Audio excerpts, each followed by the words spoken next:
Hello, everybody. I am Rachel Pearson, the founder of Engage. Engage is an organization that exists to promote women's economic security and to advocate for bipartisan common sense solutions. We are rooted in the truth that women outnumber, outvote, and outlive men.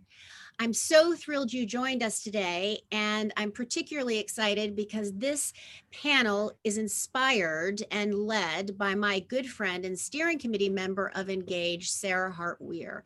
Sarah fell from heaven for me several years ago when I first met her. She opened my eyes to the challenges that the disability community faces in the country, and the numbers, if you will.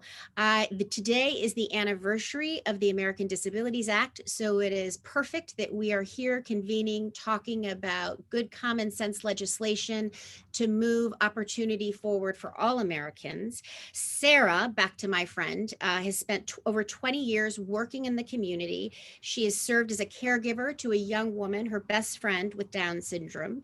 She has also, in her professional capacity, been CEO of the National Down Syndrome and Society. And I referenced early, very lucky for me and for Engage, she is on the steering committee for Engage. There are 1 in 4 Americans who live with a disability in this country. That is 61 million people. Despite the progress that we've made in the Americans with Disabilities Act, we still have an archaic piece of legislation from 1938 that allows employers to pay disabled workers below the minimum wage standard, literally pennies. When I found that out, I knew that we had to convene this panel and that Engage needed to focus on all we could do to create opportunities and ensure that the disability community and their caregivers are treated fairly and have every advantage. I'm about to turn it over to one of our key panelists, Laurel Rossi, who's co-founder of Creative Spirit, which is the first nonprofit dedicated to creating integrated fair wage employment for those with disabilities. If I may, she and Sarah both wrote beautiful pieces. We're contributing editors to the thread, the newsletter, which you can find at engagewomen.org. Sarah outlined, or if you will, introduced the piece of legislation that we are so lucky to have its co-author with us today. Laurel is going to turn it over, but first, let me say, as I am president of the Cathy McMorris fan club, if you will, and newly president of COLE, who's sitting next to us, that I just want to make the point for women out there that Congresswoman Cathy McMorris Rodgers is the first woman to hold the gavel in the powerful House Energy and Commerce Committee. We are all better for it, and those women that are interested in what Engage is doing, I urge you to be as excited about her as I am, and just the reason that we're here to talk about today is why she makes a real difference for everybody in Congress. So with that, I'm going to turn it over to Laurel Rossi, co-founder of Creative Spirit. Rachel, thank you so very much. I'm so excited to be here today, and welcome to today's ADA panel. We have listeners from Capitol Hill and listeners from all over the country. The goal of today's briefing and discussion is to celebrate where the ADA has gotten us over the past 31 years. We are deeply engaged in this topic at Creative Spirit. Today's discussion is also meant to shine a light on solutions to the profound poverty and economic insecurity experienced by far too many people and their families with disabilities. You'll hear discussion about the bipartisan Competitive Integrated Employment Act, or HR 2373, and being led by Congressman Bobby Scott, a Democrat from Virginia, and our very special guest of honor today, as you know, Congresswoman Cathy McMorris Rodgers, Republican from Washington State. HR 2373 is aimed at expanding opportunities for living wages and more competitive integrated employment for people with disabilities. Legislation like HR 2373 changes the expectation among all employers as it calls for the evolution of existing programs to provide a living wage. Organizations like Creative Spirit, where people with disabilities have already been placed in fair wage positions, believe that eliminating sub-minimum wage jobs powers an upward spiral for all individuals with disabilities. The bottom line is in 2021, over 85% of people with intellectual, developmental, and learning disabilities, where we focus, are unemployed and living well below their potential in the United States, most in poverty. And that number hasn't changed even in the 31 years since ADA. And it won't change unless we send a signal that there are no longer two classes of citizens. ADA carried the promise of equal rights for all. We must be open-minded about how much the world has changed, not only in the last 31 years, but in the last year alone. We must do better. Before we dive into a panel discussion, I'm honored to introduce or reintroduce my new friend, Cathy McMorris Rodgers, and her son, Cole. As many of you know, Cathy is not only a leader on Capitol Hill, but she is also intimate with the lives of people with disabilities through her son, Cole, who happens to have Down syndrome. It is my absolute honor to introduce Cathy today, and I look forward to the discussion. Well, hi, everyone. We're super excited to be with you today virtually. And I want to start by thanking Laurel and Rachel for the introduction, to everyone at Creative Spirit, Engage, and See Talent for helping organize this event, and the work that you are all doing to help advocate for those with disabilities. And I want to thank everyone for tuning in today as we celebrate this special day and what it means to so many Americans. On this day, 31 years ago, President George H.W. Bush signed the Americans with Disabilities Act into law. And at its very foundation, this landmark civil rights legislation has affirmed the human dignity of people living with a disability. For more than 3 decades, it's reminded us that the promise of America, that we are endowed by our Creator with certain unalienable rights to life, liberty, and the pursuit of happiness, isn't just a promise for some people, it's a promise for everyone. ADA has opened the doors for millions of Americans, and it's encouraged us to celebrate people with abilities and what every person has to offer. Because of the ADA, people discovered the courage to dream and seize opportunities to build a better life. And giving people with disabilities the confidence that they need to dream is personal to me, right here. I believe that ADA is the very foundation that I strive to build on while serving in Congress. So I'm super excited today to have with me our son, Cole, who's now 14 years old. He's with me in DC for a week or so. And as you know, he was born with that extra 21st chromosome that most people know as Down syndrome. Cole's a really fun guy. He likes to laugh. He's an energetic teenager. What's your favorite thing to do, Cole? Can you tell them what Can you tell them? Playing basketball. He's very good at math. He was recognized this year as he was finishing up 7th grade for his excellence in math. He's working on algebra, which is incredible.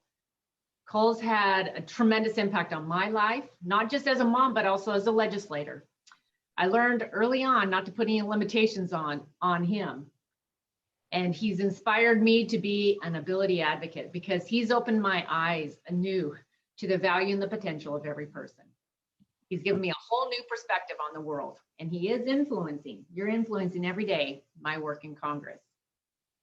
So we live in an extraordinary time, and it's a time when we're not bound by the conditions of our birth. We're not set to those circumstances, and we should not be defined by what limits us, but empowered by what we can become. Let's focus on the ability. Let's focus on living a life full of opportunity and independence. That's what I dream for Cole and for every individual that's living with a disability. I believe that helping individuals with disabilities unleashes their full potential. And it starts right now. I think that the next frontier is to help them find employment, because a job is so much more than a paycheck.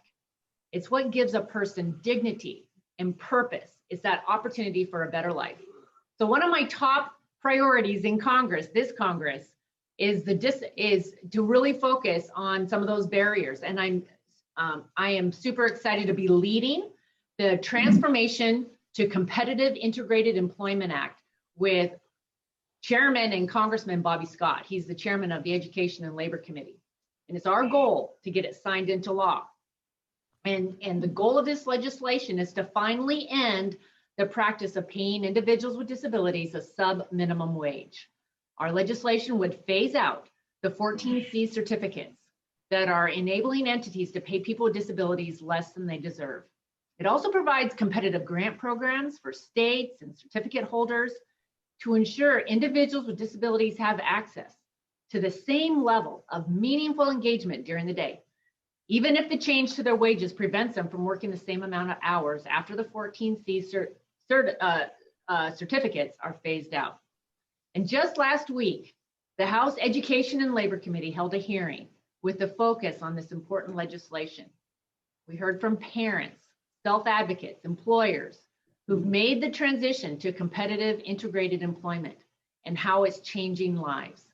It's an encouraging step, but we still have more work to do, which is why I'm having regular conversations with my colleagues to see what it's going to take to get this bill passed out of the House and signed into law.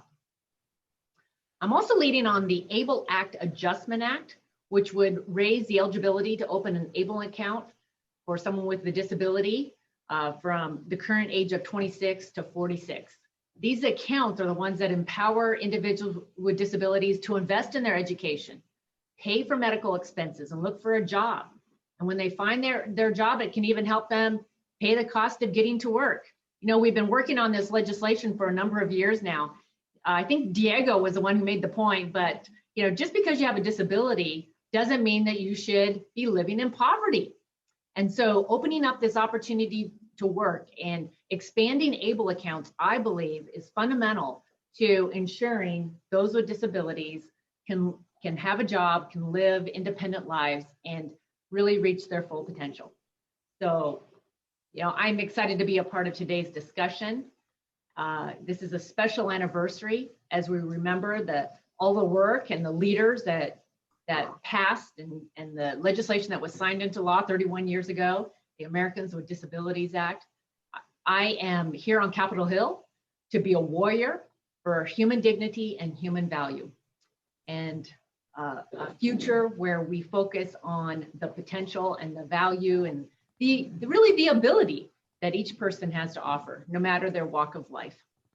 So thank you for all of your important work, and I look forward to working with you to make sure that everyone who is ready, willing, and able to work finds employment. Thank you, and God bless. Well, Rachel, if you're the president of the Cathy McMorris Rodgers fan club, then I'm going to arm wrestle you to be that co-president. I couldn't agree more with everything that the Congresswoman has said. So grateful, Cathy, for you being here with us to mark this special day, but also join forces with Engage, See Talent, and Creative Spirit to help pass this legislation this Congress.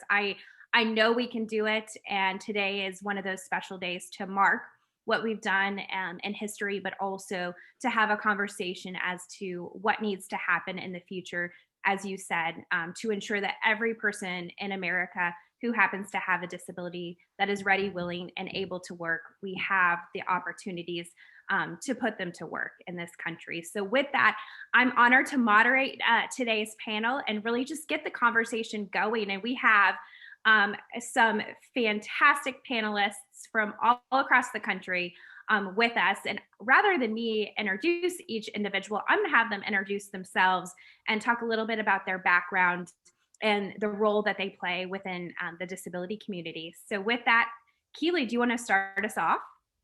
Yes, absolutely. Thank you so much. Gosh, it's such an honor to be here. And what an amazing day to be celebrating the 31st anniversary of the ADA. It's certainly opened many doors for myself. And I'm grateful to be in America, moving from the UK. So I actually became disabled when I was 17 years old and quickly realized that the world around me no longer was built with me in mind. It was a big shock to the system, and my life just completely changed. And I actually came out to the USA and lost a job, not because of my disability, but because of Hollywood's ableism. And that is what made me realize the massive lack of disability inclusion within the entertainment business. So I founded C Talent, which is a talent management company that represents deaf and disabled artists, athletes, and influencers to really use the power of the entertainment industry to show to the world that, disability is more than what we have been seeing for so many years in the media, and using that power to change perceptions and hopefully change the way that society views and treats people with disabilities. So it's been an amazing journey so far, and coming from the entertainment background and now diving into this political world, it's been amazing to see the influence that the entertainment industry does have. I've been very lucky to be a Forbes 30 under 30 entrepreneur this year, and when I heard about 14C, I could not believe it as someone who's disabled themselves and been in the community for a while. I think it's such a under talked about and not so known law. So when I heard about it, I just knew that there had to be something that I could do.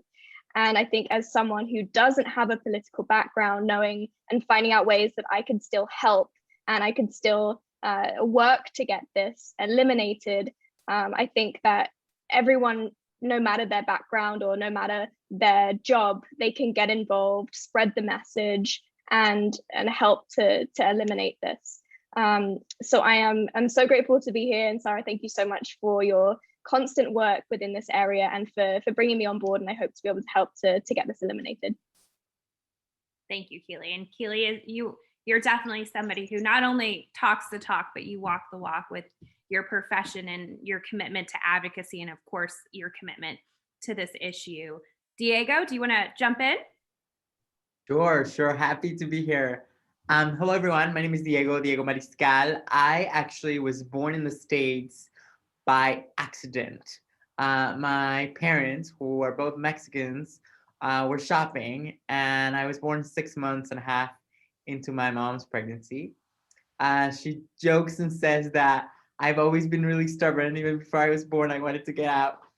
And so as a result of that, I have CP, cerebral palsy, which for me manifests in trouble walking. And so growing up, I grew up in Mexico, and so we didn't have protections like the ADA. And so the discrimination was very clear for me. I had this idea that coming to the US was going to be this life-changing experience. And it was in many ways, particularly around access and not seeing disability as a burden. But the one thing that has not significantly changed is the employment and the unemployment of folks with disabilities. And so I'm particularly interested in the entrepreneurship space and how do we equalize entrepreneurship opportunities for people with disabilities. I often talk about entrepreneurship saved me from unemployment and saved my life and gave me a platform to look at disability as a competitive advantage for business. And so I hope to do this and to support other entrepreneurs with disabilities. But also I think it's really important that we're having conversations like the one today at the policy level for what needs to change. So we're really excited about this conversation, and thank you for having me. Thank you so much, Diego. Your personal experience professionally and personally is going to just add so much value to today's conversation. Todd, do you want to jump in and introduce yourself? Absolutely, sure. My name is Todd Stone, and I'm a waiver, so I like doing that. I'm so honored to be among this company. I'll jump into my story. I'm someone who you might call has an invisible disability. I was diagnosed with epilepsy when I was 4, and I have medication that largely keeps that under control, but I still have seizures to this day on a somewhat regular basis. I was always a good student, but there was a certain point where I started taking standardized tests where I was failing the test because I wasn't able to finish. And so I was really grateful enough to have very proactive parents combined with the very beginning of the ADA, in which I was able to receive extended time because of some of the cognitive impairments as a result of my seizure disorder. So I really am very, in many ways, one of the very lucky ones in that sense. I was able to get extended time. I was able to go to a very good college and graduate school because I had extended time throughout that period. But then I got into the real world, so to speak, into the job market, and those accommodations did not follow through. So I was, I had a series of jobs that I ended up losing, or because I just felt very, I was either fired or I felt very demoralized because I was slower in certain ways than the average person and slower than perhaps what an employer might have expected of me. And so during the pandemic, actually, I found myself unemployed and kind of demoralized by some of my past experiences. And I'm a writer, and I had discovered a Creative Spirit at an event that they hosted a few years earlier. And I actually had initially thought, I have a very good friend who uses a wheelchair, and I initially thought of her for that because she has struggled with finding a job. But then, deep into the pandemic, I was unemployed. I was really, I don't know if you want it, desperate, so to speak, or desperate period. We don't have to say so to speak. And I looked at this card and I thought, maybe I'll give them a call and maybe they have a broader perspective of what a disability is, because I do have a disability. So I gave them a call and they were very responsive. And I started working with essentially a career coach, Terry, who's incredible. And we started talking about my career, what might be best for me. We started really focusing on my strengths rather than my weaknesses, what I am able to do, how I can contribute best. And he ultimately introduced me to my current employer. He said, "Are you interested in going on an informational interview with MRM?" And I said, "Absolutely." And so I went on an interview. We started talking. I followed up, and one little thing led to the next. And here I am. I'm a copywriter, fully employed with full benefits, and being paid a fair wage comparable to my colleagues at my level. And that really means the world to me. And I have Creative Spirit, Laurel here to thank for that. I do believe that the ability to support oneself is a fundamental human need and desire, and it brings such it's a confidence building, a dignifying experience to be able to be self-supporting. And I know that particularly a lot of people struggle with that, even those without disabilities, but particularly for people with disabilities who have that added insecurity of believing that they are less than and that they cannot earn. I just think it's so critical that, and I'm so grateful for all of you for making sure that we move in the direction of equal pay for people with disabilities. So, and I am personally grateful for that, and grateful to be among all of you. Thanks. Todd, thank you so much for sharing your story. Cathy, did you want to jump in? Yes. Oh, I just love all these stories. You all are inspiring, and thank you for sharing. Unfortunately, Cole and I are going to have to hop off here. I have another meeting starting, but keep up the great work, everybody. This is so great. And I look forward to meeting you in person next time. Thank you, Congresswoman. Thank you. Thank you. Thank you, Cole. You say bye. Bye, Cole. Bye, Cole. Bye, Dad. Tell your sisters and your dad hi. Okay, got it. Well, I think that's a great segue to just jumping in to a great conversation here about where we've been as a disability community and where we need to go in order to modernize legislation to ensure that people with disabilities have the same opportunities as everyone else. And so, Diego, let's kind of start with you here. Could you talk a little bit about your experience seeking out a job when you were younger and kind of why you were so adamant about forming Together International? You and I met years ago, actually, when we were working on the Ethan Saylor case, when a young man who happened to have Down syndrome was tragically killed in his local movie theater. And so You have advocated across multiple different platforms, and so would love to hear a little bit more about your personal experience and how you got to where you are today. Yes, that was bad timing on my part to take a sip of water, but no, excited to share that. Yeah, so I started Really Together International and specifically focused around entrepreneurship because of my frustration about not getting a job.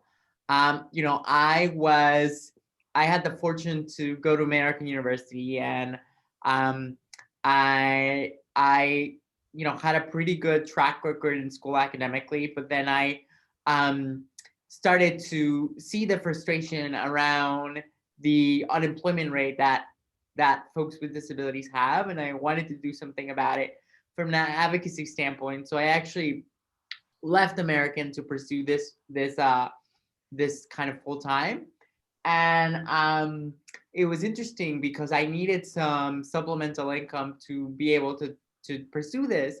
And so I would walk to job interviews, and I would always get the job interview. They would always ask me for a callback. But then as soon as I walked in, it was so eye-opening to see, like, they couldn't believe that the person who was walking in the door and the person who they had their resume in front of was the same person. They're shocked.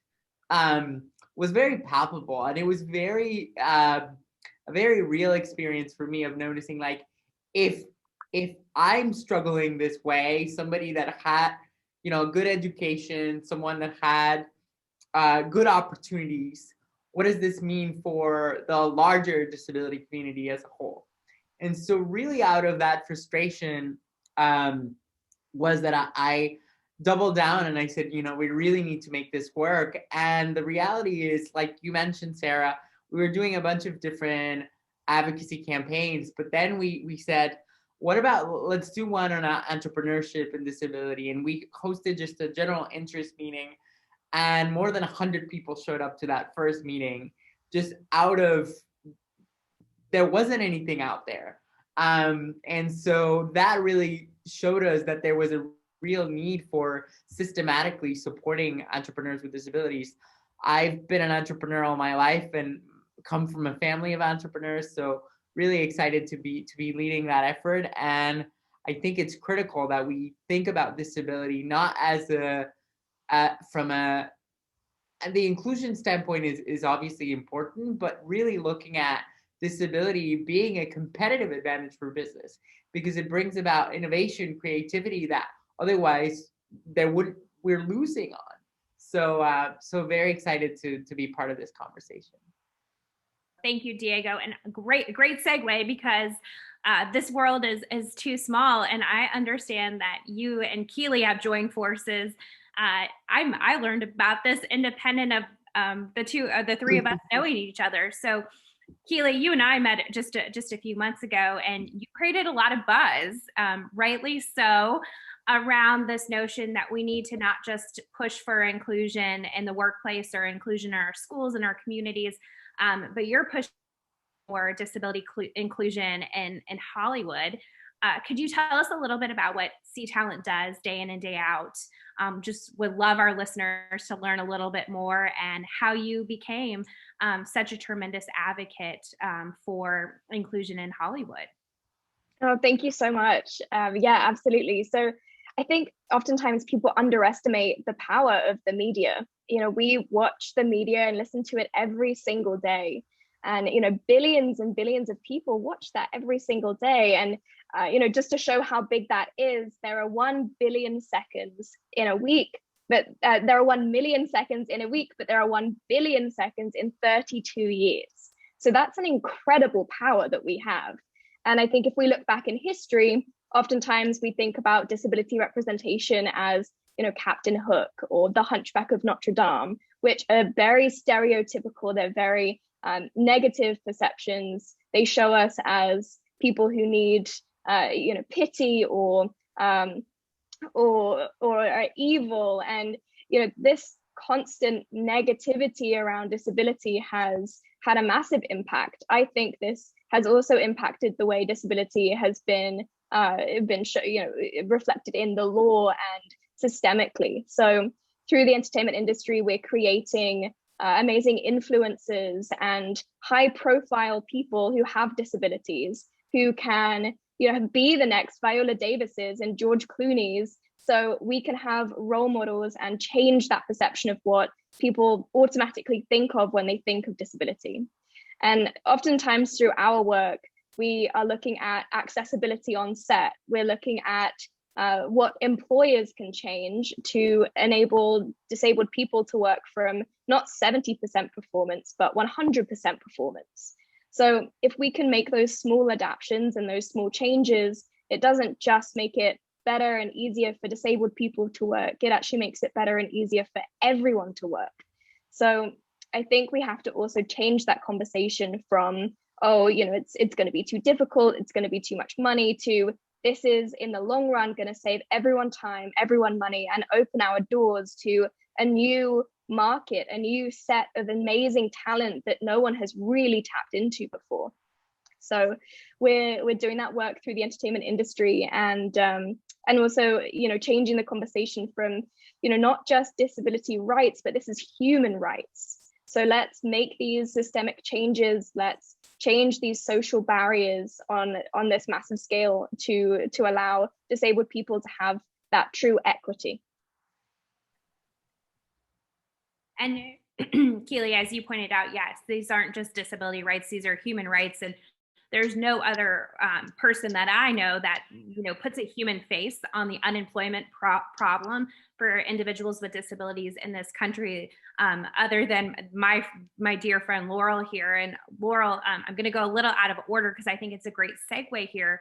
You're not only a leader in the disability community, you're also a parent of a young woman who just graduated from high school and is going off to college this fall. I know Mia is very, very excited about this journey. Can you talk a little bit about how your own personal advocacy journey and founding Creative Spirit and your fight the last 18 years for Mia's rights in the classroom and beyond led to the formation of Creative Spirit here in the United States, and a little bit more about the work that you do to support individuals like Todd and others all across the country? Yeah, thank you for asking.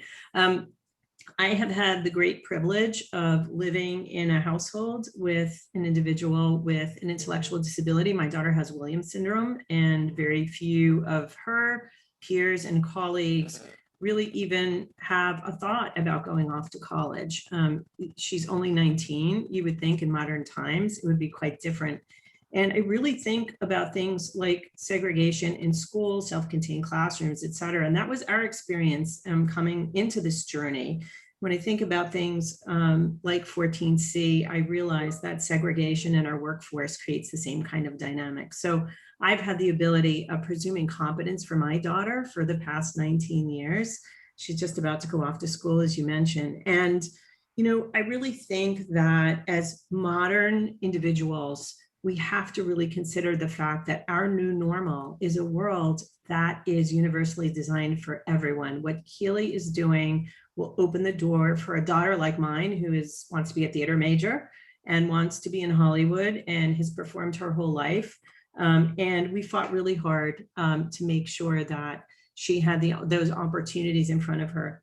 I will step back and say there are so few role models in a segregated world. And so when you think about it, when you think about what Keely's doing, when you think about what we're doing at Creative Spirit, it not only creates role models, it also creates the kind of collaborative environments in the private sector, as an example, that make for more creativity and better jobs. I've spent the past 30 years in the private sector.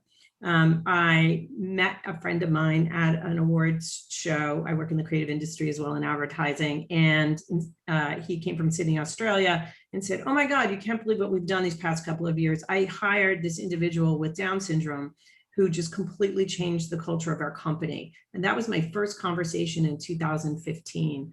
And it made me really think about what the end game was going to be for somebody like my daughter, Mia, who at the end of school, at the end of that cliff, if you will, in terms of being supported in school, et cetera, what would she do with her life? And so I realized our North Star has to be, what is that end game and how do we create that end game? And that's really how Creative Spirit was born. And so we've started working with the most fantastic companies.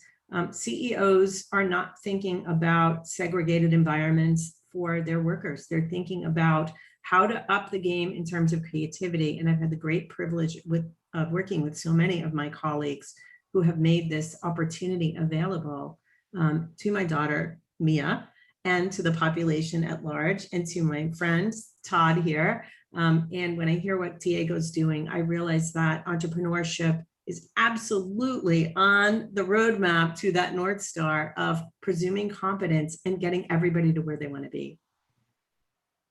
Well, and to that point, Laurel, Creative Spirit just came on the scene in 2017, around that time here in the United States. So this isn't an organization that's been advocating the same way over and over again. And I think, I commend you for that. And that's one of the reasons I'm such a big fan of all the important work that you're doing. So one quick follow-up question. We're here to talk about repealing 14C, a relic of the Great Depression and 1938 law that's still on the books that is extremely outdated in terms of truly focusing on inclusion and all aspects of our workplace, and then allowing individuals with disabilities a real fair shot at reaching their American dream. Can you just talk maybe briefly about why and how this 80-plus-year-old law and the practice of subminimum wage is counterintuitive to the mission and the work that you're doing at Creative Spirit? I think that's an important element that our listeners and our audience need to hear. Yes, thank you. The thing that has struck us so dramatically about this, and, we've spent some time, off camera having this discussion among us. When you're trying to create a world that is the new normal, that takes advantage of technology. I mean, I remember when my daughter was at school and she needed technology to access curriculum, and it just didn't exist. We would have a specialist come and she would be locked out of the CSE meetings, et cetera. And so what we don't want to happen is that kind of segregation, that kind of no to happen in the world of, opportunity and finding jobs. And so where 14C really helps is to say, not these are the jobs that we can fit you into. It's what's your potential and how do we accommodate within the law everyone to take advantage of the abilities and the skills that they have. And by having 14C in existence, and I didn't grow up in the Washington world like some of you. I'm so impressed with what you've accomplished. But I will say it's pretty arcane to think that we actually still have second-class citizens in this country. And that's why 14C needs to go away, particularly when we're working so hard and there's so many organizations that are out there really trying to provide jobs at a fair wage. And I will just add one last thing. We did a ton of research when we started Creative Spirit. And that research, that number of 85% unemployment just blew me away. It took my breath away. And I realized that the 50% of the 15% who actually have a job work for sub-minimum wage or work for no money at all just to have something to do. How could that be fair or right? Number one. And number two, I realized that also in digging into it and working with some of our co-sponsors and organizations that we work with, like Voya Financial as an example, who's been so great about, financial education, we actually are bankrupting families. They're bankrupting themselves to really care for their individuals with disabilities. And more important, I think, bankrupting the subsequent generations. And promise last point, when you start to dig into the issue, you realize that the intersectionality among all protected classes is a really important topic. And we're just starting to work on things like what happens to people with disabilities in the Black community, what happens to their job abilities for women. We get one female candidate for every 5 guys. If I were a Black woman with a disability, my chances of finding a job statistically are almost 0. And so with that, we're highly motivated at Creative Spirit to really be on this bandwagon to make sure that there really aren't 2 classes of citizens. Great. Thank you, Laurel. Great segue. Todd, as a very recent proud alumni of Creative Spirit's employment placement program and your journey to finding this dream job that you're doing day in and day out, and I can just see it, and I hear it in your voice how proud you are of your new role and your contributions. Can you tell us a little bit more about your employment journey and how you landed this position with your current role and how Creative Spirit got you there? Absolutely. And I think I may have jumped the gun at the beginning and shared everything with you guys prematurely. This may be a little bit redundant, but Creative Spirit literally through their networking, their network of organizations that they have on board to consider people with disabilities. I was introduced to them by one of the stars at Creative Spirit, Terry Ebert, who's fantastic. So he was really my first point person, and the journey was basically someone who was really taking me seriously, and there was no element of like, we're gonna dealing with me with child gloves, or he treated me as if I was any other intelligent candidate looking for a job, just as all people with disabilities are.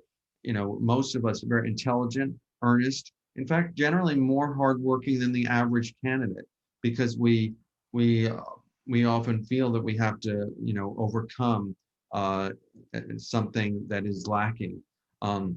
So I find even for myself, I often, I put in extra hours. This weekend I was working most of the weekend because I really wanted to impress my boss. And so he treated me just like he would treat anyone else. And I must say, I liked that a lot. I feared that maybe it would, I would be treated differently. And so we just moved forward from there. And I went on this interview. I wasn't treated any differently in the interview. They didn't ask me questions as if I was a kindergartner. I was treated like any normal candidate would be. And I actually, I didn't hear anything from the job initially, just like is the case for many jobs. And the guy I interviewed with, who became my boss, he actually didn't get back to me for a while, and I persevered, and I sent him another note and another note. And then actually out of nowhere, like a few months later, I got a call from them, and I was offered the job, and it was really remarkable and completely life-changing. And I'd also add that knowing that they know that I have a disability is very comforting, because I don't feel anxious or scared that I will, when am I going to have to reveal that if I have a seizure, or one morning and I won't be able to make it to a meeting, or if I'm slower than perhaps they expected me to be, that this wouldn't be a mystery or something that I'd have to be scared about revealing. So I am really eternally grateful to Creative Spirit. And I also don't see Creative Spirit, and this is because they've conveyed this to me, that they're not leaving anytime soon. Jobs come and go, and this one may at some point. But I know that Creative Spirit is there for me and people with disabilities, and that's really beautiful and immensely comforting to me. So hopefully that's a little more helpful. Thank you so much, Todd, for sharing. I know we are closing out here, so I have one additional question that I wanted to throw out. And Keely, Diego, I'm going to ask both of you to kind of chime in and give me your rebuttal here. Obviously, no policy is perfect, and there is some opposition out there to HR 2373 that some organizations, some 14C providers, and some advocates really want to maintain the 14C program under the U.S. Department of Labor. Could you just tell me in your own words, what would you say to those individuals or those organizations that argue that 14C should stay in place? a relic again of 1938 and 2021, that this policy should remain on the books, as the law of the land. And so I'd just be interested in your own thoughts, what you would say to those individuals or those organizations. I would say speak to the disabled people and look at their skills and the talent and what you're missing out on. I think so many times, we hear from non-disabled people, and we listen to we don't hear from the people who it's actually affecting. So I would say speak directly to disabled people and just listen to them and look at the future and look at what we've done for other marginalized communities as well through the law, and we're next. So that would be my main advice, would be to speak to disabled people directly themselves. Awesome. And to build on that, maybe my approach is a little more aggressive. I would say, what can you do with a subminimum wage pay? Look at if that's what you're hoping to pay people realistically, what do you think? I mean, breaking down the expenses, even getting paid minimum wage puts a huge strain on families. So looking at making less than that, I mean, talk about pursuit of life, liberty, and happiness. that is not consistent, right? And so looking at that, and also looking at all the innovation that you're missing out of when you're not including people with disabilities in the employment space. I mean, when we look at captions, when we look at curb cuts, when we look at universal design principles, those are all inventions that were created by the disability community that are now utilized by the mainstream community. And we don't even think about them as, special situations or special accommodations. Everybody's going to acquire a disability at some point in their life. Anyone can get hit by a bus tomorrow and have a disability. And then you're subject to getting paid subminimum wage just because you got hit by a car. That's ridiculous. So I think the best and clearest example that I would say is think about what that would mean for your own life and what that breakdown does, and multiply that by 1 billion people with disabilities, and there's your economic impact right there. I completely second that. Just want to jump in and say how much I support what Diego said. That was amazing. Yes, to that. You both hit the nail on the head on that question. And, I think that's a great place to stop. And, one, thank our panelists. And before I turn it over to Laurel and Rachel to wrap up, I would just say, and, as we mark the 31st anniversary of the ADA, constantly and throughout my 20 years of working within the disability community, these shouldn't be partisan issues. As I often say, there's no left, there's no right in disability. There's only forward. And that's really what today is about. It's to celebrate landmark legislation and laws that have gotten us to where we are today, but to remind ourselves we're not done yet. And I would also encourage our audience and everyone out there to it'd be hard pressed to find another piece of legislation that has the chairman of the Education and Workforce Committee, the ranking member on the Energy and Commerce Committee represented, common sense legislation that also has the backing of the National Council on Disability, the Human Rights and something that President Biden promised on the campaign trails. So let's get it done. And I think that's a great place to stop and ask Laurel and Rachel to bring us home here today on today's wonderful panel. Fantastic. I just want to say that I think the moment is right now. The world has changed in the past year and a half like never before. The trickle down effect of wanting to think in a modern way is right before us. And I think it shouldn't take another 80 years or another 30 years to affect change. When I think about the number of potential employed who don't disclose their disability, even in our workforce today, who are struggling to hang on for a job, think about what legislation that makes the world equal can do for them. And there are millions of Americans, not hundreds, not thousands, but millions of Americans who are impacted by what's going on today. I think that the world is not only prime, but the modern world is thinking about how we can represent everyone. And so I think that when we think about repealing 14C, we should be thinking about creating an opportunity for millions of Americans who are just waiting for an equal opportunity at earning a living wage.